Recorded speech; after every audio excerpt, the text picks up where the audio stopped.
আল্লাহ দিয়েছেন। ওই আল্লাহ জানালেন কোরআনের সাথে তোমার সম্পর্ক যদি হয়, তোমার জীবনে যা লাগবে সবগুলা দেওয়ার ক্ষমতা যিনি রাখেন তিনি হচ্ছেন তোমার জন্য আল্লাহ। একটা ভালো চাকরি দরকার, বিদেশে যাওয়ার চেষ্টা করতেছি, হচ্ছে না। সংসারে বিয়ে করছিলাম কিন্তু সুখ নাই। কতদিন আর মানুষের দোকানে দোকানদারি করবে, একটা নিজের দোকান দিতে মন চায়। কতদিন মানুষের গাড়ি চালাবো, একটা নিজের গাড়ি হলে ভালো হয়। কতদিন আর ওই টিনের বাড়িতে থাকবে, একটা সাত পাকা সেমি পাকা বাড়ি হলে একটু মনে আনন্দ হয়। এইগুলা চাহিদা আমাদের আছে না নাই? এলাকায় অবশ্য নাই না। আল্লাহ বলছেন তোমার যা লাগবে তানফাউল মুমিনিনের মধ্যে আল্লাহ ঢুকায় রাখছেন, শর্ত হচ্ছে কোরআনের সাথে কানেকশন লাগাও। আপনি কোরআনের সাথে না, আপনি কল্যাণ হাতড়ায় বাড়াবেন, এই কল্যাণ আপনার জন্য বরাকাপূর্ণ কল্যাণ হবে না, বরকত হবে না। এই জন্য প্রিয় ভাইরা, আমরা যে বৈঠকে বসেছি, কষ্ট হচ্ছে আমি জানি। মাটিতে বসে থাকা এবড়ো থেবড়ো জায়গা, তালের ঠিক নাই, জমির ঠিক নাই। নিজের ব্যস্ততার সময় আমি ফোন চালাতে পারতাম, ইউটিউব দেখতে পারতাম, ঘুরলে কেউ কিচ্ছু বলতো না। ওই যে সব ইয়াং গুলো এই দিক দিয়ে বসে পড়ছে, এদের কেউ কারো বাপের ক্ষমতা ছিল না যদি বাহিরে ঘুরতো, কিন্তু আল্লাহর জন্য কুরবানি করে বসছে। অবশ্যই এটা আমাদের জন্য কল্যাণ দিবে, ঠিক কিনা? তাহলে এবার বলেন আওয়াজ দিয়া, কোরআন শুনলে লাভ আছে না নাই? আছে না নাই? কম না বেশি? বুঝে না না বুঝে?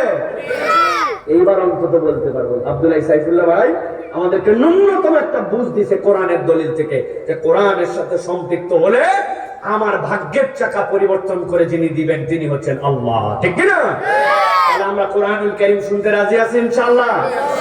আপনারা আবার ভুল বুঝেননি তো যে ওয়াজ শুরু হয়ে গেছে? খবরদার, এখনো ওয়াজ শুরু হয় নাই।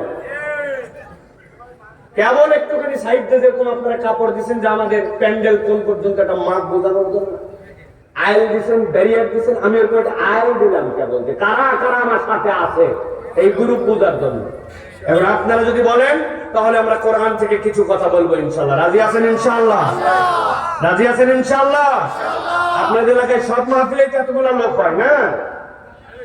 এখনকার মাহফিলে লোকজন আর ওয়াজ শুনতে যাচ্ছে না, কারণ সব মানুষ আল্লাহর দয়ায় জান্নাতের সার্টিফিকেট আমরা পেয়ে গেছি।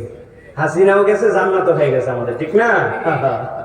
প্রিয় ভাইয়েরা, চলেন তাহলে আমরা কোরআনুল কারীম থেকে একটুখানি কথা শুনি। আপনারা বিরক্ত হননি তো? রাজি আছেন তো? কারা কারা আছেন দেখে দুটো হাত উঁচু করেন। আছেন সবাই?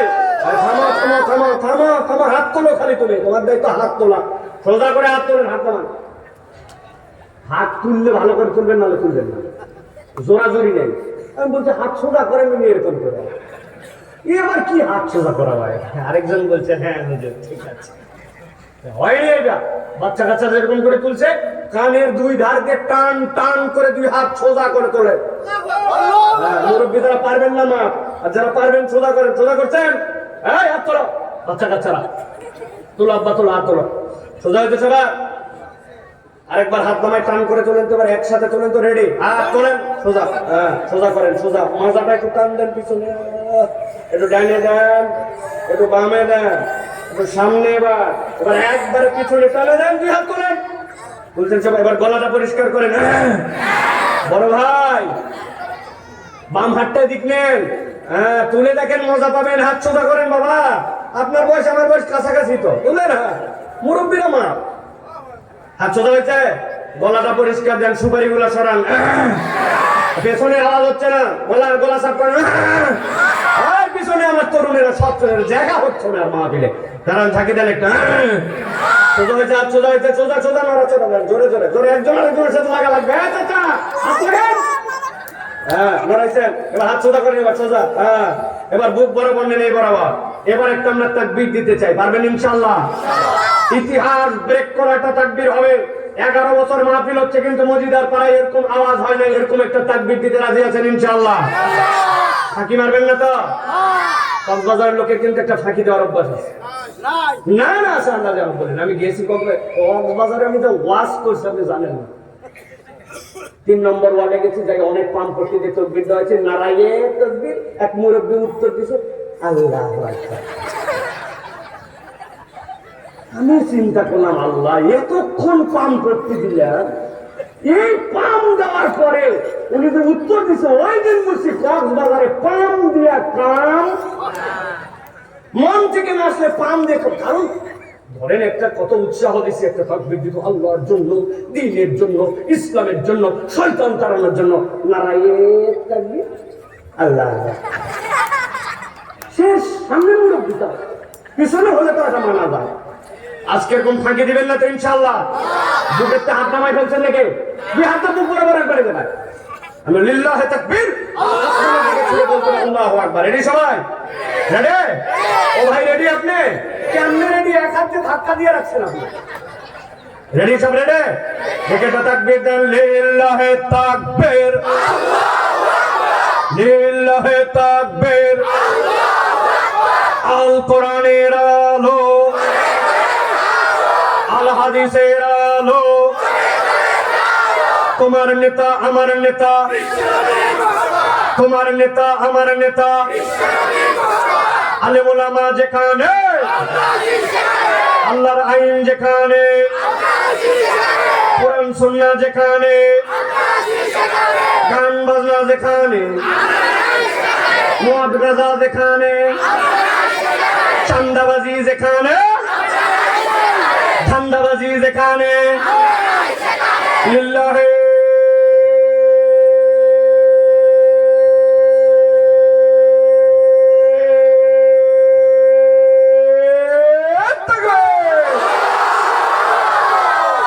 আলহামদুলিল্লাহ। কারা কারা ফাঁকি দিয়েছেন হাত তোলেন। আপনি বলে নাই কথা, বলে নাই, যে জোরে তাকবীর দিতে, ঠিক না? হ্যাঁ, ফাঁকি মারছেন কারা কারা আছেন? ফাঁকিবাজ।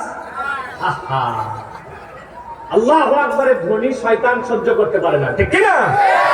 আপনাদের বাড়িতে রিমোট আছে না? রিমোট একজন বলছে 42 42 কি রে? ওই জায়গায় খবর হচ্ছে। আপনিও 4 আর 2 চাপছেন, মনে করছেন বাবা চাপলেই খালি হয় না? চাপলে হয় না। চাপ চাপার সাথে সাথে সামনে যে একটা রে যায়, ইনফ্রারেড, আপনি দেখতে পান না কিন্তু আলো যায়। 2 চাপার সময় আরেকটা আলো যায়, এসিতে কাজ করে, টিভিতে কাজ করে, রিমোটে কাজ করে। ওইটা একটা ইনফ্রারেড রে যায়, দেখা যায় না। সামনে হাত দিয়ে দেখেন আর কাজ করবে না আপনার রিমোট। ওইটা সামনে কিছু রেখে দেখেন আর কাজ করবে না আপনার রিমোট। আল্লাহ নবী বলছেন, যখন কেউ আল্লাহু আকবারের স্লোগান দেয়, এইটা হচ্ছে আল্লাহর পক্ষ থেকে একটা আলো বের হয়, তুমি দেখতে পাও না, কিন্তু এই আলোটা শয়তান কেমন ভাবে আঘাত করে, শয়তান সহ্য করতে পারে না। এই জন্য শয়তানবাদীদের দ্বারা অন্তর যাদের শয়তানে ভরে গেছে, যাদের আদর্শ নীতি নৈতিকতা শয়তানের পক্ষে, তারা আল্লাহু আকবারের স্লোগান দিতে পারে না, ঠিক না? করিম কণ্ঠে জানাই দিতে চাই, আল্লাহু আকবারের স্লোগান কোন দলীয় স্লোগান নয়, পার্টির স্লোগান নয়, গোষ্ঠীর স্লোগান নয়, গণ্ডির স্লোগান নয়। আল্লাহু আকবারের স্লোগান ইমানদারের স্লোগান। একটা ইমানদার যতদিন পর্যন্ত এই বাংলার জমিনে বেঁচে থাকবে, ততদিন পর্যন্ত বাংলার আকাশ থেকে আল্লাহু আকবারের স্লোগান চলতেই থাকবে, চলতেই থাকবে, চলতেই থাকবে ইনশাআল্লাহ, ঠিক না? কাউকে ভয় পাই না আমরা, ভয় পাই কাকে? আল্লাহ যেন আমাদের কবুল করেন, বলেন আল্লাহুম্মা আমিন। প্রিয় ভাইরা, আমরা আর কথা বাড়াবো না, ভূমিকা দীর্ঘ হয়ে গেছে, সময় সংক্ষেপ। আমরা এবার কোরআনুল কারীমের মধ্যে প্রবেশ করব ইনশাআল্লাহ। চলেন বিতাড়িত শয়তান থেকে আশ্রয় প্রার্থনা করে সরাসরি তাফসীরে চলে যায়। একটা জবান বন্ধ রাখবেন না, হইচই করে বলার দরকার নাই, কিন্তু মুখ দিয়ে উচ্চারণ করে বলতে হবে। মায়েরা বোনেরা যারা আসছেন, একদম মঞ্চের দিকে মুতাওয়াজ্জহ হন। বাড়ির থেকে যদি শোনেন, সব কাজ বন্ধ করেন, জানলাটা খুলে দিয়ে বিছানার পাশে বসেন, কোরআনের সাথে জড়িত হন। বছরে প্রত্যেক দিন আয়োজন হয় না, একদিন মাত্র আয়োজন হয়। এটাকে শ্রদ্ধা করতে না জানলে, হেদায়েতের মার্কাজ হিসেবে প্রতিষ্ঠিত করতে না পারলে, আল্লাহ রাব্বুল আমিনের কাছে আমাদের প্রত্যেককে জবাবদিহি করতে হতে পারে, ঠিক কি না? প্রতিদিন হয় না, সেটা বহু কষ্ট করে আমাদেরকে ম্যানেজ করে নিয়ে আসে। আমরা কথা না শুনলে কারা কথা শুনবে? আমাদের এলাকাতে বাইরের লোক আসার দরকার নেই, এলাকার লোক হলেই তো যথেষ্ট, ঠিক না? আউযু বিল্লাহি মিনাশ শাইতানির রাজীম। বিসমিল্লাহির রাহমানির ولو ترى إذ وقفوا على النار فقالوا يا ليتنا نرد ولا نكذب بآيات ربنا ونكون من المؤمنين। ছোট্ট দুইটা প্রশ্ন করব, আলোচনায় প্রবেশ করব। দুনিয়ায় যে জীবনে আমরা আছি, এই জীবনে কি আমাদের শেষ না এরপরের জীবন আছে? যেই জীবন আছে ওই জীবনে আল্লাহর সামনে মুখোমুখি হয়ে আল্লাহ আমাদেরকে বিচার করবেন। আল্লাহর বিচারে আল্লাহ হাকামুল হাকিমিন, আদেল রব, কোনো পার্সিয়ালিটি করা হবে না, নির্ভুল একটি বিচার করে আল্লাহ রাব্বুল আলামিন আমাদের আলটিমেট ডেস্টিনেশন হয় জান্নাত, না হয় ভুল করলে জাহান্নামে পাঠাবেন। এই বিষয়কে আমাদের সকলের ঈমান বিশ্বাস ঠিক আছে? সকলেকে বিশ্বাস করি। বিশ্বাস করলে ভালো, না করলেও সমস্যা নাই। আল্লাহর সামনে অবিশ্বাসীদেরকেও হাজির হতে হবে, ঠিক না? কিন্তু একদল যাবে মাঠ কি বলে আপনার ওই পরীক্ষার হলে তাদের অ্যাডমিট কার্ড সহ, আরেক দল অ্যাডমিট কার্ড ছাড়া। এই হচ্ছে পার্থক্য। কিন্তু হাজির হতেই হবে আপনাকে ওই দিন আল্লাহর সামনে। আল্লাহ বলতেছেন যেদিন বান্দারা হাজির হবে নবী, ওই দিন আপনি দেখতে পাবেন মানুষ তো ঝাঁকে ঝাঁকে আসছে, কিন্তু সব মানুষ একভাবে আল্লাহর সামনে উঠবে না, আর সব মানুষ এক প্রশ্নে আটকায় যাবে না। Different kind of man's, different kind of question. প্রত্যেকে আটকায় গেছে বিভিন্ন দিক দিয়ে, তাদের মুখ দিয়ে আল্লাহ সেই কথাটা ওই দিন বলায় নেবেন। আজকে আমরা আল্লাহর সামনে আটকে যাওয়া তিনটা দলের কথা আলোচনা করব, এবং তাদের অপরাধ যেটা আল্লাহ বলেছেন সেটা যদি আমাদের মধ্যে থাকে তাহলে আজকেই তওবা করে ওখান থেকে বাঁচবো, আর যদি না থাকে তাহলে লাইনটা আরো সিধা করে চলার চেষ্টা করব। তাহলে আওয়াজ দিয়ে বলতে হবে, আলোচনা হবে পরকালে উত্থিত কয় দলের ব্যাপারে? সবাই বলেন, আরেকবার বলেন, কয় দল? আরেকবার ফাইনাল বলেন, কয় দল? ডান হাতটা রেডি করেন এরকম করে 3 আঙ্গুল দিয়ে, আমি বলবো কয় দল, একসাথে হাত তুলে দেখাবেন 3 দল। কয় দল?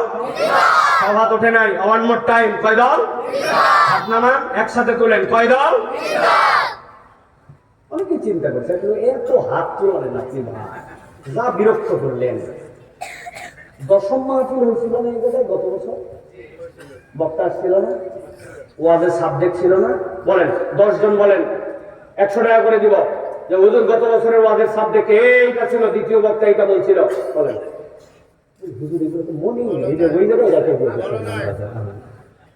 আমরা মাঠে ওয়াজ রেখে দিয়ে চলে গেছি। আগামী কালকে কি হবে? মজিদার পাড়া 4 স্টেজে বলবে গতকালকে মাহফিল ফাটাফাটি। একজন বলছে কি ফাটলো? বক্তা কি বললো? বলতেছে তা বলতে পারবো না, কিন্তু ওয়াজ ফাটাফাটি। এই কথা আছে না নাই? ফাটাফাটি। আর আমাদের মাহফিলে যা লোক হয়েছে, আশপাশের কোন মাহফিলে কোন বক্তাও আনতে পারেন, কোন ওয়াজও হয় না। গর্বে বুক ফুলে গেছে। মহিলার গর্বে পেট ফুলে যায়, ওনার বুক ফুলে গেছে। এই ওয়াজে কি লাভ? এই জন্য আজকের সাবজেক্ট হাত তুলে আপনাদেরকে জিজ্ঞাসা করলাম যেন মাথার মধ্যে ঢুকাই নিয়ে যেতে পারেন। জাস্ট আমি আপনাদের সাথে আর কথা বলবো 25 মিনিট। মাইন্ড ইট, একদম টু দা পয়েন্ট, ভালো করে মনে রাখেন। আল্লাহ রাব্বুল আলামিন বলছেন কিয়ামতের ময়দান হয়ে যাবে।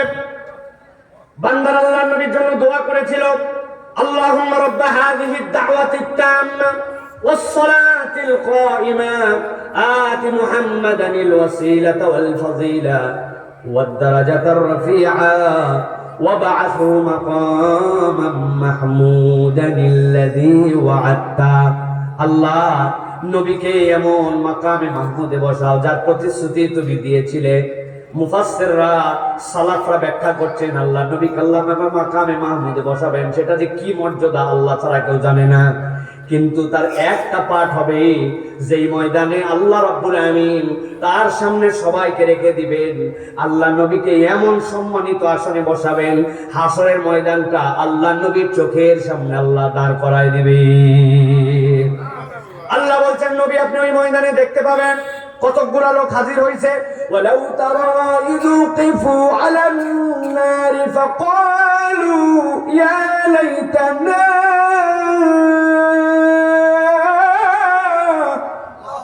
আল্লাহ বলছেন আপনি দেখবেন কতগুলো মানুষ জাহান্নামের সামনে এসে হাজির হয়ে গেছে। হাজির হওয়ার পরে যেইরা জাহান্নামের সামনে হাজির হয়েছে, ফুদিয়াত আবওয়াবুহা, জাহান্নাম চিরে ফেলে তাদেরকে গ্রাস করার জন্য দরজা খুলে দিয়েছে। আল্লাহ বলবেন তারপর ওরা কি যেন বলতেছে, কথা শোনো তো। সাথে সাথে তারা বলতে শুরু করবে, ফাকালু, সবাই মিলে বলবে জাহান্নামের সামনে এসে, ইয়া লাইতানা, আমাদের আজকে বড় আফসোস। কেন তোমাদের আফসোস? ঘটনাটা কি? কি তোমাদের অসম্পূর্ণতা? সাথে সাথে তারা বলবে, নবী আপনি দেখবেন, তারা বলবে নুরাদ্দু, একবার যদি আমরা দুনিয়ায় ফেরত যেতে পারতাম।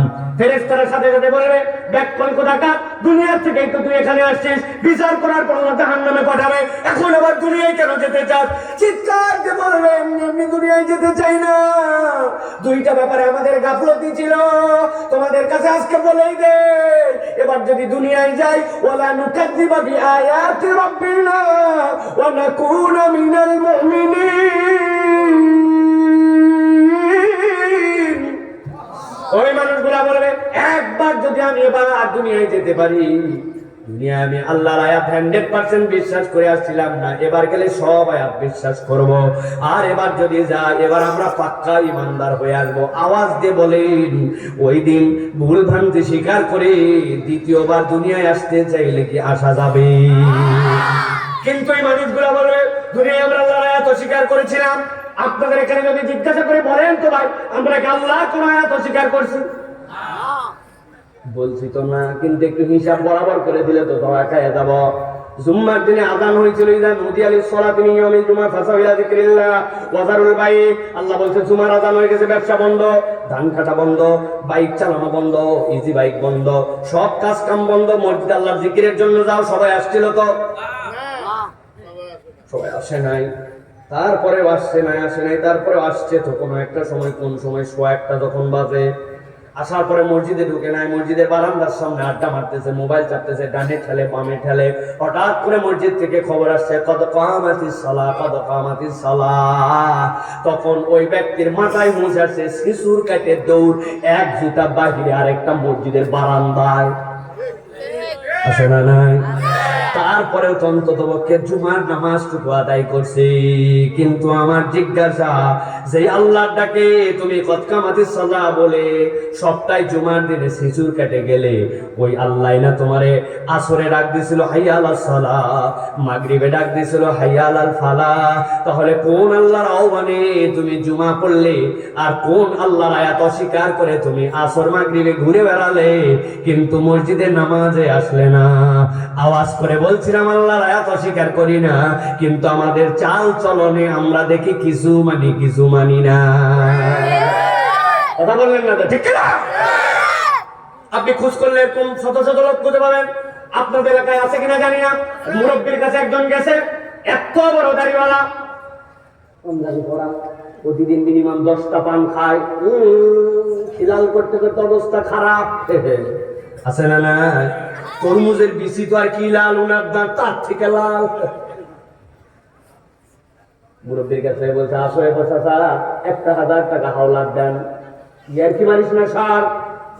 বলছে চাচা বড় বিপদে আছে, বাচ্চার ডাক্তার দেখার লাগবে, 1000 টাকা নেই সব। না বুঝে আপনার কাছে আসেনি, আজকে কি বার? বলছে আজকে রোববার। বলছে দেন আপনি 1000 টাকা, আল্লাহ মাসাল আগামী বুধবারে 1250 টাকা ক্যাশ রিটার্ন। বলছে ব্যাককল কোথাকার, মানুষকে হাতের টাকা নিয়ে ঘুরে নাকি, বাড়ি চল। বাড়িতে নিয়ে চলে গেছে, যাওয়ার পরে 1000 টাকা দিয়ে বলছে লাগলে আরো বল। তো চাষি আম্মাও বসে নাই, সেও এই কাজ করতেছে, সেও 1000 হাওলাত দিতে পারবে। তবে যা করবি তাড়াতাড়ি কর, ছোট দিনের বেলা, মাগরিবের আজান হয়ে গেছে, নামাজ ধরা লাগবে। আসরের নামাজের পরে আছে দাদনে টাকা লাগাই, সুদে টাকা খাটাই। এত বড় দাড়িওয়ালা আবার আসরের নামাজ মাগরিব পর্যন্ত অপেক্ষা করতে পারে না। এরকম মুনাফিক চরিত্রের কতগুলা মুসলমান নামধারী এলাকায় আছে না? না কথা বললেন না যে? সমস্যা কি আপনাদের মধ্যে আছে নাকি? আছে নাকি? ভালো করে বোঝেন। আল্লাহ রাব্বুল বলছেন, ওই দিন যাওয়ার পরে আমার সামনে দাঁড়াবে আর চিৎকার করে বলবে, ও নামাজ মানছিল, রোজাও হয়তো রাখছিল, আল্লাহর অর্থনীতি মানে নাই, আল্লাহর নিয়ম নীতি মানে নাই, আল্লাহর প্যানাল কোডের কথা বললে ওনার গা আগুন জ্বলে উঠতো। এরকম লোক আছে না? না আল্লাহ বলছে, আল্লাহ একবার দুনিয়ায় ফেরত পাঠাও, তোমার আয়াত আর একটা অস্বীকার করবো না, কুনা মিনাল মুমিনিন। আর দেখবে আমরা কেমন মুমিন হয়ে আসি। আল্লাহ বলবেন, সাথে সাথে তাদের মুখে আল্লাহ বলাই নিবেন, তারা বলতে শুরু করবে, রব্বানা বাসারনা ওয়া সামি'না ফারজি'না না'মাল সালিহান ইন্না মুকিনুন। এই আমাদের আল্লাহ, তোমার রাসূল যে আমাদের কথা বলে গিয়েছিলেন, কোরআনের তাফসীরে আমাদেরকে জাহান্নামের ভয়াবহতা জানায় দেওয়া হয়েছিল, হুকুমের ব্যাপারে আমরা জানতাম, কিন্তু আমরা গা করি নাই, ইচ্ছা মতো জীবন যাপন করছি। রব্বানা সারনা, আজকে চোখ দিয়ে জাহান্নাম দেখে ফেলছি। আয় আল্লাহ, আমরা কান দিয়ে শুনিয়ে ফেলেছি। আল্লাহ ফারজি'না, ওয়ান মোর টাইম আমাদেরকে দাও, আমরা দুনিয়ায় ফেরত যেতে চাই। যদি এবার যাই না আমাল সালিহান, ওয়াদা করলাম পাক্কা পাক্কা ভালো কাজ করব, ওয়া নাকুনা মিনাল মুমিনিন, এবার গেলে আমরা মুমিন হয়ে আসব। ও ভাইরা, দুনিয়ার জিন্দেগি শেষ করে কবরের জিন্দেগি দিয়ে কিয়ামতে যদি হাজির হয়ে যায়, দুনিয়ায় কি আবার ফেরত আসার সুযোগ থাকবে? ওই দিন তারা বলবে, আল্লাহ তোমার আয়াত অস্বীকার করেছি। 2 নম্বরে বলবে, আমরা ঈমান ঠিকমতো আনতে পারি নাই। 3 নম্বরে বলবে, না'মাল সালিহা, দুনিয়ার বুকে আমাদের নেক কাজ ছিল না। বুঝটাকে নেক কাজ নাই মানে কি? নামাজ, রোজা, হজ, যাকাত হয়তো করছি, কিন্তু জান্নাতে যাওয়ার জন্য অ্যাকাউন্ট ব্যালেন্স আরো কিছু লাগতো, কিন্তু তার কোনো নেক আমল নাই। তার দুনিয়ার বুকে এক্সট্রা কোনো আমল নাই। একটা মানুষ অসুস্থ, তার দিলের মধ্যে কোনোদিন টান দেয় নাই, দেখি তো তাকে দেখে আসে, অথচ নেক আমল ছিল এইটা। রাস্তার মধ্যে কালভার্টের গোড়ার মধ্যে 2টা কালভার্ট উঠছে, ওই জায়গাতে ইট দিলে একটু মিলে যায়, প্রত্যেকটা রিক্সা, প্রত্যেকটা ইজি বাইক, প্রত্যেকটা বাইক ওই জায়গায় একটু ধাক্কা লাগে। 10টা যুবক আড্ডা মারে বহুত দিন, কিন্তু এলাকার উন্নয়নের জন্য এইটুকু একটু কাজ করে ফেলি, এইটুকু কোনোদিন করে নাই। এলাকার মসজিদটা আছে, ওযুখানার দিকে তাকানো যায় না, কালো হয়ে গেছে। কোনোদিন মনে হয় নাই তোর বাড়ির থেকে তুই একটা ব্রাশ নিয়ে আসবে, আমি একটা ঝাড়ু নিয়ে আসবো, তুই একটু হারপিক, তুই একটু পাউডার, চল 10 বন্ধু মিলে আল্লাহর ঘরটা চকচকা বানায় দেয়, ওযুখানাটা একটু পরিষ্কার করে ফেলি, মসজিদের কার্পেট গুলা বছরের পর নামাজ পড়তে পড়তে একদম খড়খড়া হয়ে গেছে, মার দিলে যেরকম হয় ওরকম হয়ে গেছে। আমরা 10 বন্ধু মিলে একটু ধুয়ে দেই। এই যে কত ধরনের খুঁজে খুঁজে নেক আমল আছে, ওই বান্দার জীবনে কোনো নেক আমল নাই, কেবল খাইছে যাইছে, ঘুরছে আর আড্ডা মারছে। সর্বোচ্চ নেক আমল কিছু করছে, বিড়ি একটা কিনে একাই খায় নাই, 2 বন্ধুকে ভাগ দিছে। আসলে এরকম এই নেক আমল নিয়ে যদি কবরে যায়, ওই দিন আটকায় যেতে হবে। আল্লাহ এই জন্য বলছেন, ওই দিন যাওয়ার পরে তুমি যেন না আফসোস করো, এই জন্য হিসাব করে আল্লাহর কাছে হাজির হও। ঠিক না? প্রিয় ভাই, এটা করে এক দলের বর্ণনা। এবার চলেন 2 নম্বর দল। আল্লাহ রাব্বুল আলামিন বলছেন, কিয়ামতের ময়দানে আল্লাহ রাব্বুল আলামিন বলতেছেন, ওই দিন আল্লাহর সামনে এক দল হাজির হয়ে যাবে। আল্লাহ বলছেন, তাদের বর্ণনাটা নবী আপনার উম্মতের কাছে দিয়ে রাখেন, বড় ভয়ঙ্কর একটা দল। কি দল, কি বলে আল্লাহর সামনে হাজির হবে, ভালো করে গভীর মনোযোগে খেয়াল করেন। আল্লাহ বলছেন, এক দল আল্লাহর সামনে হাজির হবে। হাসরের ময়দানে বহুত মানুষ হাজির হওয়ার পরে 2টা হাতের কোণ করবে, করার পরে প্রথমে কপালে 2টা বাড়ি দিবে, তারপরে বুকের মধ্যে বাড়ি দিছে, এরপরে চিৎকার করে বলতে শুরু করছে, ওয়ায়াউমা ইয়াদুজ যালিমু আলা ইয়াদাইহি ইয়াকুলু ইয়া লাইতানি ইত্তাখাযতু মা'আর রাসূলি সাবিলা। আল্লাহর সামনে তারা হাজির হয়েছে, হাতটা এরকম করে নিয়েছে, নেওয়ার পরে আফসোস করছে, আফসোস করার পরে নিজের হাত মুখের মধ্যে নিছে, হাতগুলা মুখের মধ্যে ঢুকায়া ইয়াদুজ যালিমু আলা ইয়াদাইহি, হাতের মধ্যে কামড় দেয়। এক একটা কামড়ে আঙ্গুলগুলা কেটে পড়ে যাবে, এমন আক্ষেপের কামড় দিয়েছে। বলেন তো, এখানে আমাদের যত অভাবগ্রস্ত লোকই থাক, আমি যদি বলি 1000 টাকা দিব, একটা আঙ্গুল কামড়ায় আমাকে দেন, দিবেন? আপনি বলবেন, হুজুর 5000 দিব, বাপের বেটা হলে আপনি দিয়ে যান, ঠিক না?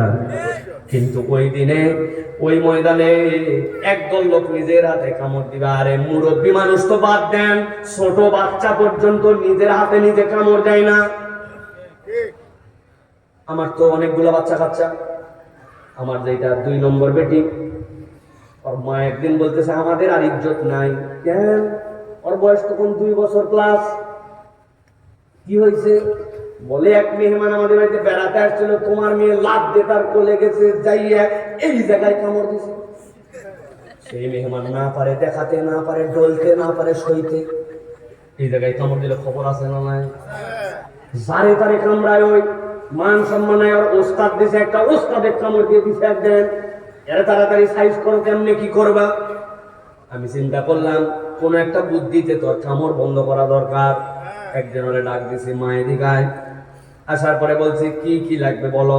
চকলেট, আইসক্রিম, হ্যাঁ সবগুলা দেওয়া হবে, কেবল একটা কাজ করা লাগবে। কি কাজ? ওর একটা আঙ্গুল নিছি, আমার একটা আঙ্গুল, 2 আঙ্গুল নিছি, পাশাপাশি নিয়ে ওর মুখের মধ্যে দিয়ে বলছি, মা গায়ের শক্তিতে কামড় দিবি, যত কামড় তত আইসক্রিম। যেই মুখে দিছি, দেওয়ার পরে আমি এদিকতে হেইও দিচ্ছি, আরো জোরে হেইও দিচ্ছি, আর কামড়ায় না।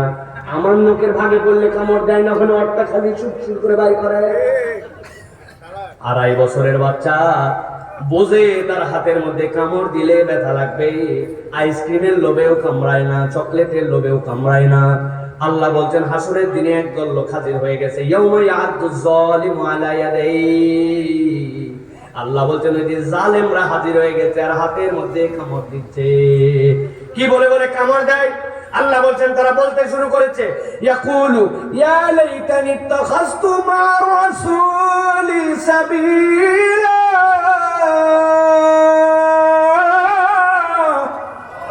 আল্লাহ বলছেন তারা চিৎকার করে বলতে শুরু করেছে, আয় রব্বুল আলামিন, আজকে আমাদের এই পরিণতি হতো না। একটা অপরাধ দুনিয়ায় আমাদের ছিল, আমরা নবীর সাথে পথ আমাদের মিলাই নাই, যেমন খুশি তেমন চলছিলাম, নবীর সাথে আমাদের তরিকার মিল নাই। এই জন্য তারা হাত কামড় দেয়।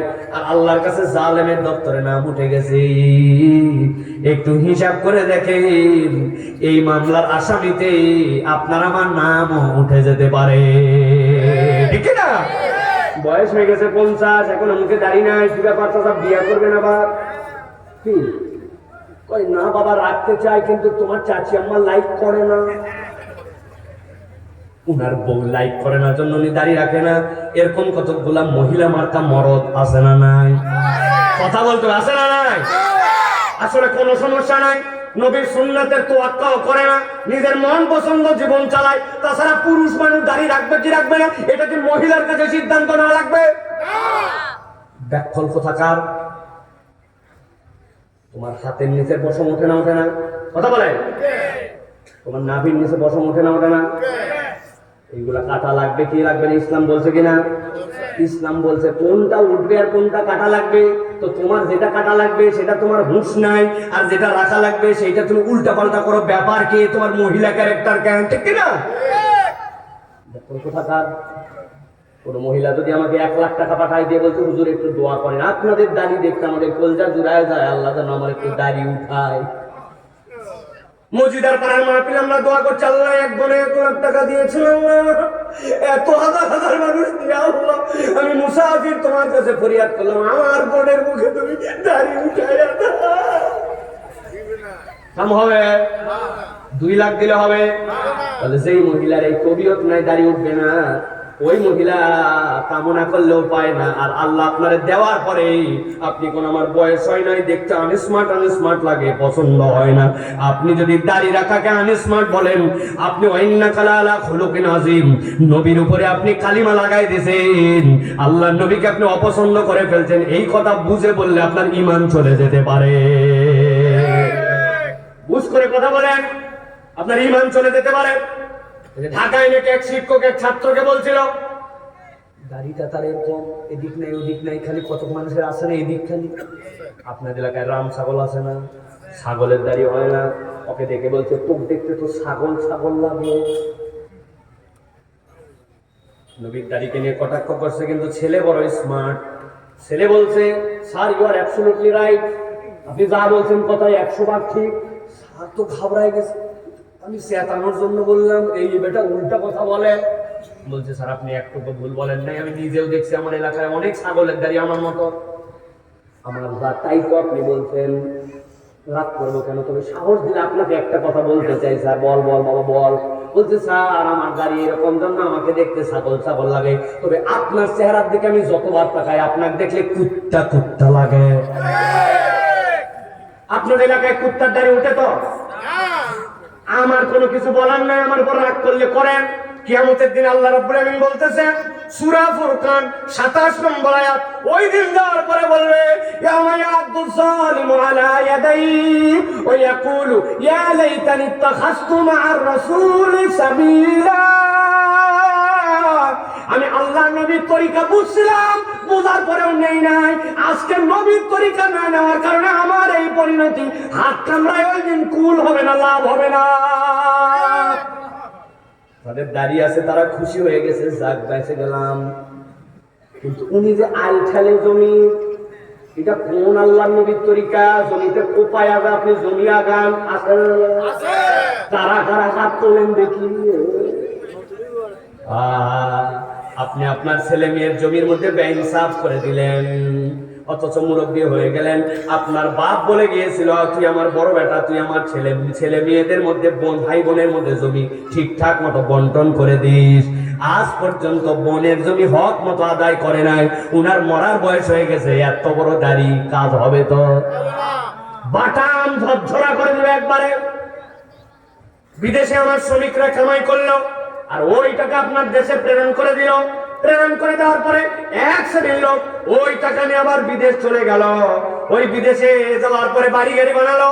আজকে ভিডিও দেখতেছি, একটা জানোয়ারের বাচ্চা, জানোয়ার এক এক দিন নাকি 70-80 রাকাত করে তাহাজ্জুদ করতো, আর শয়তানি উস্কাই দিত মানুষকে, বলতো খেলা হবে খেলা হবে। আজকে তার কর্মচারীরা, তার অধীনস্থরা, তার পার্টির লোকেরা আজকে ফাঁসে গেছে, আর উনি যায় বিদেশে গাড়ি চালায়।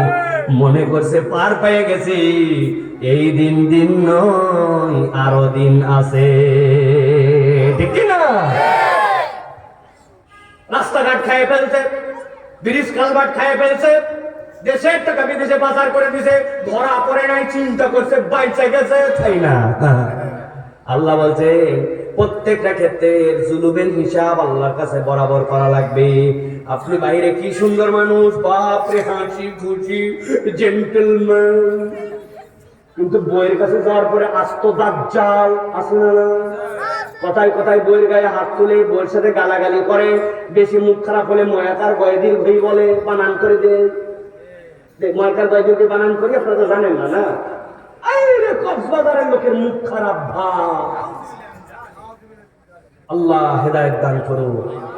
কথায় কথায় বাজে কথা বলে ফেলতেছেন আপনি, জুলুম করে ফেলছেন আপনি।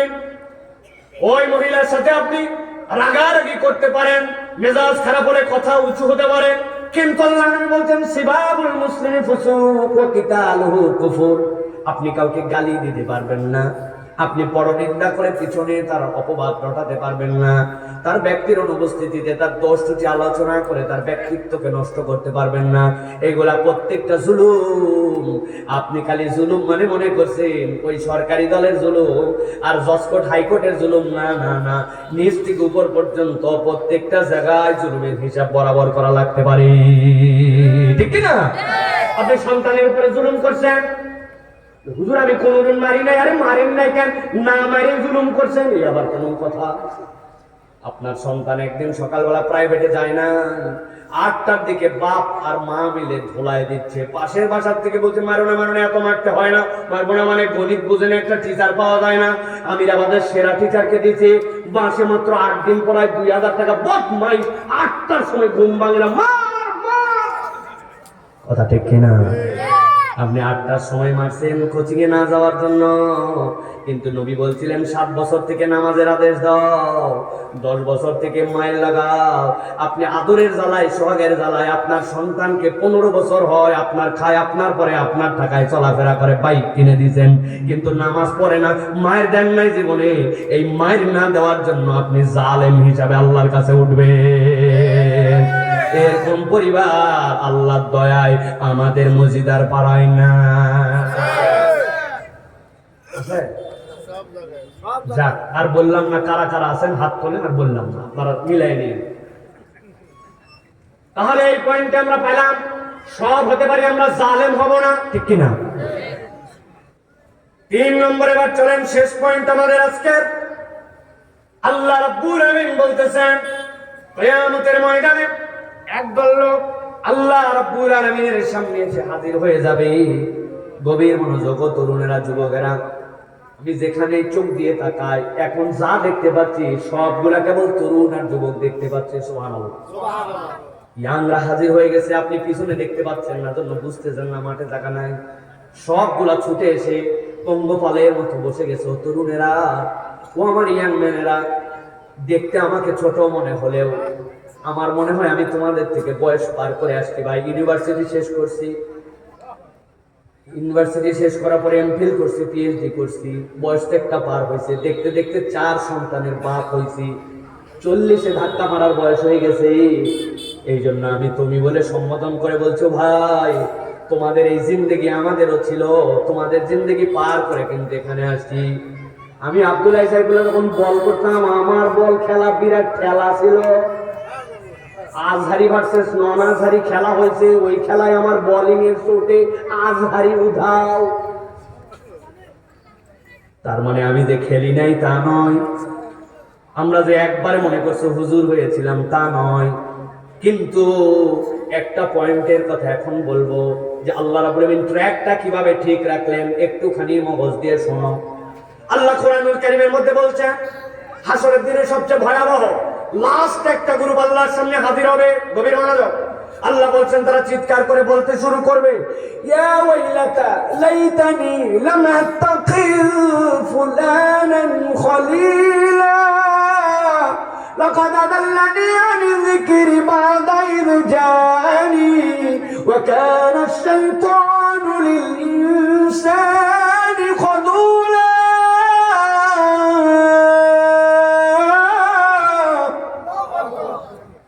আল্লাহ বলছেন একদল লোক আল্লাহর সামনে আসবে, চিৎকার করে বলবে, আয় রব্বুল আলামিন, আজকে আমরা ফেঁসে গেলাম। কেন ফেঁসে গেলি? আল্লাহ লাকাদ আদাল্লানি আনি যিকরি, আয় রব্বুল আলামিন, আমরা হেদায়েত পেয়ে গেছিলাম, কোরআন পেয়ে গেছিলাম, মায়ের পেটের থেকে আমি ঈমান নিয়ে আসছিলাম, আমার বাপ মুসলমান, মা মুসলমান, দাদা মুসলমান। যে মহল্লায় ছিলাম ওই মহল্লায় মসজিদ ছিল, আল্লাহ আমার বাড়িতে কোরআন ছিল, আমার মুখে প্রথম আপনার নবীর সুন্নাত অনুযায়ী আল্লাহ আমার মুখের মধ্যে খেজুর দিয়ে মিষ্টান্ন করেছিল, আমার কানের মধ্যে আযান দিয়েছিল। আল্লাহ হইছে কি এত কাহিনী কেন বলতেছিস? ইয়া ওয়াইলাতা লাইতানি লাম আত্তাখিজ ফুলানান খলিলা। আল্লাহ রে, ও যে মসজিদার পাড়ার উত্তর বাড়ির পাশে মসজিদের পূর্ব দিকে আব্দুল জব্বারের বেটা যাইতে আছে, আল্লাহ পরে যদি আমি বন্ধু না বানাতাম তাহলে আমি আজকে বাইসে যেতাম। আল্লাহ রাব্বুল আলামিন নাম বলেন, আমি বোঝানোর জন্য বললাম, যদি মিলে যায় মাফ করবেন। আল্লাহ রাব্বুল আলামিন বলছেন ফুলানান খলিলা, উমুককে যদি বন্ধু বানাতাম না বানাতাম উমুক মিলান। কে কার উমুক? আল্লাহ বলছেন এই উমুক তোর কি ক্ষতি করলো? শীতের দিন পুকুরের পাশে দাঁড়াইছিলি, লাঠটায় করে পুকুরে নামাইছিল না? আল্লাহ না না না, এই কাজ করে নাই। কি করছিল তোরে? তোর মোবাইল দিয়ে পানির মধ্যে ফেলে দিছিল না? আল্লাহ করে নাই। কি করছে? লাকাদ আদাল্লানি আনি যিকির। আল্লাহ আমি হেদায়েতের রাস্তা পেয়ে গেছিলাম, আমার এই বন্ধুর সাথে চলার কারণে আমি তোমার কোরআনের রাস্তা, দ্বীনের রাস্তা, ঈমানের রাস্তা, আল্লাহ ভীরুতার রাস্তা থেকে আল্লাহ আমার ওই বন্ধু আমাকে পথ হারায় দিয়েছিল। কেমনে? ছোট্ট দুটো উদাহরণ আমি সেট করছি, দেখো তো মিলে কিনা ভাই। আসরের নামাজের ওয়াক্ত হয়ে গেছে, মসজিদে একজন রওনা দিয়েছে, পেছন থেকে একজন এসে মোটরসাইকেলে হর্ন দিয়েছে, টিক টিক। ঘুরে তাকাইছে, কে রে? দোস্ত এই বাইক কই পালি? ওই বড় বাইক কিনছে ইয়ামাহা FZS R115, আধা ঘন্টার জন্য চালাতে নিছি। আমিরাবাদ থেকে কক্সবাজার রোডে চল একটা টান দিয়ে আসবো। দেখিস কি টান, বলছে দোস্ত উঠবো তো বটে, কিন্তু 4টা বাজলো বলে খালি আসরের নামাজ পড়েই তোর বাইকে উঠতেছি। সাথে সাথে ওই দোস্ত বলছে আসরের নামাজ প্রত্যেক দিনই থাকবে, প্রত্যেক দিন বাইক পাওয়া যাবে না, তুই আমার একমাত্র বন্ধু নয়, ভালোবেসে আসছি, উঠলে উঠ, না হলে অন্য দোস্ত নিয়ে যাব। ওই বন্ধুর মনের মধ্যে ক্রিয়া করছে, সত্যি তো যে দোস্তালি, আসরের নামাজের ওয়াক্ত তো লম্বা, প্রত্যেক দিনই তো থাকবে, কিন্তু আজকে যদি বাইকে না উঠে এই বন্ধুত্ব আমার ফিকে হয়ে যেতে পারে, অন্য কেউ সুযোগ নিতে পারে। কানা শাইতানু লিল ইনসানি খাযুলা। শয়তানও পিন দিয়ে দিছে, ও বলছে ঠিক আছে দোস্ত উঠ। উঠে গেল। এই যে একদিন নামাজ মিস করলো, 2 দিন বেনামাজের সাথে করলো, 10 দিন এই আড্ডাবাজ গ্রুপের মধ্যে ঢুকলো। আপনি হিসাব মিলায় দেখেন, মুসলমানের ঘরের সন্তান, ওর সামনেরটা ছোট্টবেলায় খতনা করা আছে, এই মুসলমানের সন্তান অমুসলমানের মতো বন্ধুদের খপ্পরে পড়ে নামাজি পরিবারের সন্তান বেনামাজি হইছে। আছে না নাই? কথা বলতে হবে, আছে না নাই? হিসাব মিলান আপনি। দোস্ত আমার সামনে সিগারেট ধরবি না, গন্ধ সহ্য করতে পারি না, কিন্তু দোস্তালি ছাড়ে না। 1 দিন 2 দিন করতে করতে 10 দিন যাওয়ার পরে ওই বিড়ি করে সাথে থেকে ও বিড়ি খেতে শিখছে। যে বন্ধু আগে গন্ধ সহ্য করতে পারতো না, এখন বিড়ি খোর। আছে না নাই? আন্দাজি আছে বলেন না, ও বিড়ি খাওয়া অনেক আগে বাদ দিছে। এবার ঈদের সময় ওই বন্ধু বলছে দোস্ত বিড়ি খায় দম আসে না, বলছে সে বুদ্ধি আমি অনেক আগেই করছি। সুন্দর করে টেন্ট বানাইছে, টেন্ট বানায় চারিদিকে কাপড় দিয়ে ঘিরে বড় বড় ডেস্ক বক্স নিয়ে গেছে। ভিতরে তো সেই সন্ধ্যার পরের থেকেই শুরু হয়ে গেছে। ও বলছে তোরে একটা জিনিস দিয়ে গেলাম, তুই ভিতরে মাল ফালা। ও ভিতরে মাল ফেলছে, ওই একটানে আমি পা যাই যেই জায়গাতে পুরিয়া পাওয়া যায়, পুরি একটা কিনে নিয়ে আসে, বেলেট দিয়ে খুসখুস করে কাছে এবার ভরায়। বলছে ভিতরে ডেস্ক বক্স চলতেছে, তুই খালি টাইনে দেখ, এক টানেতে যেমন তেমন 2 টানেতে রাজা। চট্টগ্রাম কক্সবাজার অঞ্চলে উহার নাম গাঁজা। আপনি মনে করছেন বিড়ি খায়, আপনি জানেন না ও ভাই, ও আমার বাবা যে আমার চাচা, আপনার বেটার খবর নিয়ে দেখেন, ও বিড়ি খাওয়া বাদ দিয়েছে, এখন নেশা করে, গাঁজা খায়। খবর নেন যায়, আন্দাজে ঠিক বলেন না। ওর চোপা ভেঙে গেছে, ওর আচরণ বেয়াদব, চলাফেরা অন্যরকম, পাশা যেরকম হওয়ার কথা, ওই বাচ্চার পাশা নাই, পিছনে গ্যাটিস দিয়ে দিয়ে, মানি ব্যাগের টাকা নাই, কিন্তু অনেক কিছু ঢুকায়, পাশা উঁচু করে রাখার চেষ্টা করতেছে, কোমর নাই। কি ব্যাপার আছে না নাই? রাগ করেন না, কথাগুলো অড শোনা যাচ্ছে হয়তো, কিন্তু না বলে পারলাম না। এরকম রাত দিন আমাদের কাছে তাদের বাপ কান্নাকাটি করে আছে, হুজুর দোয়া করেন। আমি বললাম দোয়ার কাজ এখন শেষ, ঠিক না? দোয়া হয়তো আপনি করেন যদি কাজ হয়, কিন্তু সাথে দাওয়া লাগবে। কার সাথে আপনি ঘুরতেছেন? এই যুবকাই, তোমার বন্ধু তোমার কাছে আসার পরে মোবাইলে লিংক শেয়ার করে, অমুক নায়িকার ফিগার কেমন, অমুক সিনেমার আপডেট কেমন, এই গানের মিউজিক কেমন। তোমার জিন্দেগিতে বলে নাই ফজরের নামাজে তুই আসিস না কেন, টাকনুর নিচে তোর কাপড় কেন, তুই আমার বন্ধু হওয়ার পরেও তোর চুলের কাট এরকম কেন, বেয়াদবের মতো তোর আচরণ কেন।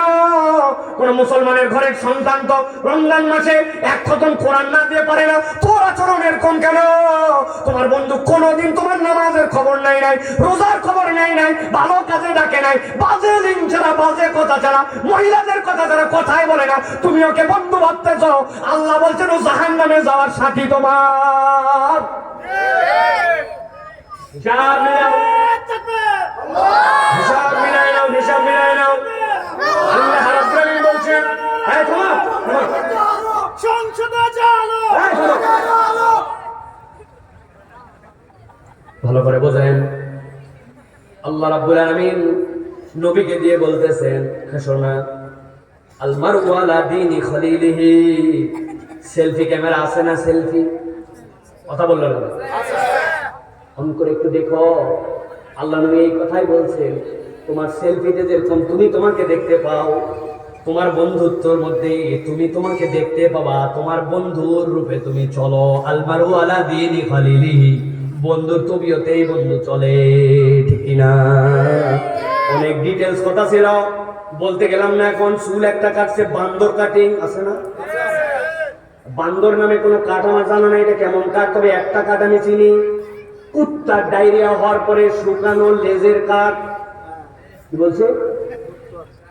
কুত্তার ডায়রিয়া হয়েছে, শেষরায় হাইডে একবারে লেজ মাথায় ফেলছে, ঘাস খাইছে, খোকসার পাতা খাইছে, খাইয়ে হাগা বন্ধ হয়েছে, কিন্তু সুস্থে তো পারে নাই। ওকে শৌচ কার্য জানে।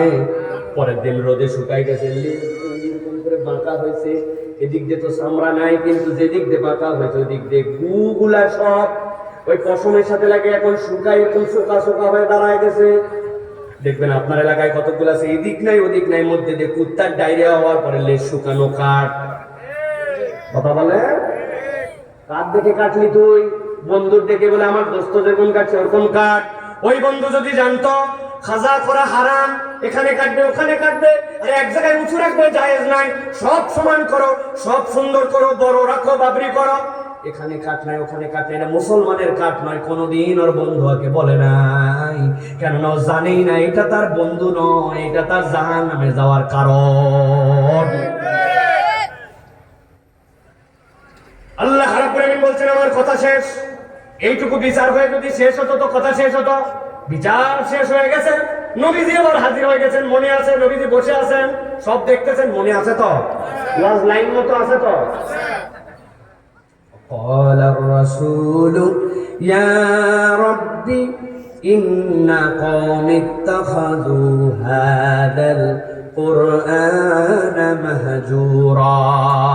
নবীজি বলছেন আল্লাহ বিচার তো শেষ করে দিলে হবে না, আমার একটা কথা আছে। নবীজি দাঁড়া গেছেন এবার, ইন্না কওমি ইত্তাখাযু হাযাল কুরআনা মাহজুরা। এই মজিদার পাড়ায় 11 বছর মাহফিল আয়োজন করতেছে, প্রত্যেক জুমায় আলোচনা হচ্ছে, কত ওয়াজ শুনলাম, জাহান্নামের কথা, খারাপ বন্ধু ত্যাগ করা লাগবে, এগুলা কথা। কিন্তু আল্লাহ আমি আপনার কাছে একটা বিচার দিলাম, এই বিচার করে কিন্তু হাসরের ময়দান ক্লোজ করা লাগবে। আমার কওম ইন্না কওমি ইত্তাখাযু হাযাল কুরআনা মাহজুরা, তারা কোরআনকে এন্টারটেইনমেন্টের আইটেম মনে করছিল, খেলতামাশা মনে করছিল। বলনেওয়ালা বলে গেল, শুননেওয়ালা শুনে গেল, আগেও বেনামাজি, নামাজের পরে মাহফিলের পরেও বেনামাজি, আগেও বিড়িখোর, মাহফিলের পরেও বিড়িখোর, আগেও সুদখোর, মাহফিলের পরেও সুদখোর, আগেও বেপরদা, মাহফিলের পরেও বেপরদা, আগেও দাড়ি নাই, মাহফিলের পরেও দাড়ি নাই। আল্লাহ নবী বলছেন আমি ওই দিন দাঁড়ায় যাব হিসাব বরাবর করার জন্য, এই কোরআনকে কেন খেল তামাশা বানাইছিলাম। একটু মাথা খাটায় বলেন, যেই নবীর সুপারিশ ছাড়া বাঁচার উপায় থাকবে না, ওই নবী যদি আপনার আমার বিপক্ষে চলে যায়, বাঁচার কি শেষ ভরসাও থাকবে? থাকবে? তাহলে পরিবর্তন হওয়া লাগবে, নিজের জীবনকে ভিন্ন দিকে রাঙাতে হবে। কাবা শরীফের ইমামের একটা প্রশ্ন উত্তর দিয়ে শেষ করে দেই। কাবার ইমামকে জিজ্ঞাসা করা হয়েছিল, সাহেব বলেন তো বন্ধুর পরিচয় কি? তিনি দুইটা জুমলায় উত্তর দিয়েছেন, তোমার বন্ধু সে যার কাছে গেলে তোমার গুনাহ করতে লজ্জা লাগে, ভালো কাজ করতে আগ্রহ জাগে। বলেন তো কি বলছি? যার কাছে গেলে তোমার গুনাহ করতে লজ্জা লাগে, ভালো কাজ করতে আগ্রহ জাগে, সে তোমার বন্ধু। বাপের কাছে যে কাজ করতে পারে না, মায়ের কাছে, বড় ভাইয়ের কাছে, শিক্ষকের কাছে, ওই গুনাহ বন্ধুর সাথে করে, দুইজন একসাথে করে, তাহলে ওটা তোমার বন্ধু নয়, এটা তোমার শত্রু, তুমি চিনতে পারো না, ঠিক কিনা? পরিবর্তন হতে হবে। মুরব্বীরা খালি ঠিক ঠিক করেন না, আপনাদেরকে বললে আপনারা বড় বড় ওয়াজ করেন, লোক নাই, আগে ভালো ছিল এখন সব খারাপ হয়ে গেছে। ফাউল কথাটা বলবেন না। আপনি ভালো হলেই আরেকজন আপনারা খুঁজে পায়, নিজে ভালো হবে না, কিন্তু খালি বলে সমাজ খারাপ হয়ে গেছে। আমাদেরকে আগে ভালো হতে হবে, আমি ভালো হলেই তো একজন বন্ধু আমাকে খুঁজে পায়, ঠিক কিনা? আমি পরিবর্তন হই। আল্লাহ আমাদেরকে তৌফিক দান করেন। দুই লেয়ারে আপনাদের কাছে কথা বলেছি, আশা করি আপনাদের কাছে মনে থাকবে। আল্লাহ রাজ্জাকের পরিচয় বোঝানোর জন্য 4টা আয়াতে কারিমা বলেছিলাম। ওই কোরআনের সাথে সম্পৃক্ত হলে রব্বুল আলামিন আপনার আমার তাকদীর পরিবর্তন করে দিতে পারেন, এই চ্যালেঞ্জ দিয়েছেন আল্লাহ, ঠিক কি না? অতএব খালি শুনলেই হবে না, কোরআন অনুযায়ী জীবন গঠন করা, দেশ চালানো, বিশ্ব চালানো, এই আপনার আমার জীবনের ভীষণ হবে, এটা যেন আমরা এই দিকে আমাদের জীবনকে আগায় নিতে পারি। 2 নম্বরে আপনাদের কাছে বলেছি, কিয়ামতের দিনে 3টা পরিস্থিতিতে 6 ধরনের ব্যারামের কথা। আল্লাহর আয়াত মানছি, ইচ্ছা মতো মানি নাই, ইচ্ছা মতো মুমিন ঠিক মতো হই নাই, আমল ঠিক মতো করে যাই নাই, তারপরে আমরা জালেমের দপ্তর নিজের নাম উঠাই গেছি, কোরআনকে খেলতামাশা হিসেবে গ্রহণ করছি, বন্ধু যারে তারে মনে করছি, দোস্ত আর দোস্ত না, যেটা বেনামাজি, যেটা তোমাকে দিনের দিকে ডাকে না, বিড়িখোর, যেটা আল্লাহ রাসূলের কথা বলে না, যেটা বাজে মহিলাদের চর্চা করায়, যেটা গান বাদ্য পছন্দ করে, টাকনুর নিচে কাপড় পরে, দাড়ি শেভ করে ঘুরে বেড়ায়, উল্টা পাল্টা চুল কাটে, বাপ মার সাথে সম্পর্ক ভালো না, কোরআনের সাথে তার সম্পর্ক নাই, পোশাক পরিচ্ছদের সাথে ইসলামের সম্পর্ক নাই, ওটা আর যাই হোক তোমার বন্ধু হতে পারে না। বন্ধুর সংজ্ঞা খাবার ইমাম অনুযায়ী চলতে হবে, যাকে দেখলে পাপ করতে পারি না, ভালো কাজের আগ্রহ থাকে, ওইটাই আমার দোস্ত। ঠিক আছে তো ইনশাআল্লাহ? হাযা মা ইনদি ওয়াল ইলমু ইনদাল্লাহ।